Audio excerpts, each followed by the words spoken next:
ആരീ സുഹൈൽ? കേട്ടോ സുഹൈല അവ ആരെന്ന്? എന്റെ കോളേജിലെ സീനിയർ.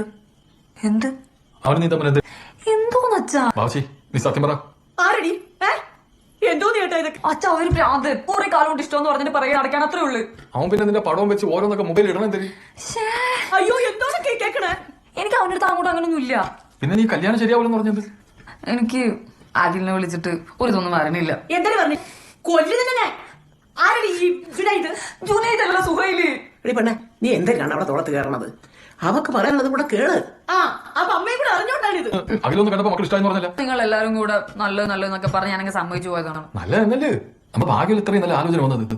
പന്തളത്ത് നമ്മളെ കൂട്ടരുന്ന കളിച്ച കാര്യമാണ്. ബാബച്ചി ഈ കല്യാണം നടന്നില്ലെങ്കിൽ ഈ ഫാൻ കെട്ടി തൂങ്ങി ഞാൻ നമുക്ക് പറ്റൂല ഈ മുസ്ലിം ഒന്നും. ആലോചിച്ച് നോക്കിയാണ് അങ്ങനെയൊക്കെ കല്യാണം കഴിച്ചാ നീ രാവിലെ എണീക്കുമ്പോഴേക്കും അവരുന്ന് വാങ്ങി വിളിക്കുന്നത്. വാങ്ങ് വിളിക്കാനൊക്കെ പള്ളിയിലാണ് എന്ന് പറഞ്ഞു നമ്മളെ രീതിയാണ് അവരുടെ. അച്ഛൻ ഞാൻ പറഞ്ഞ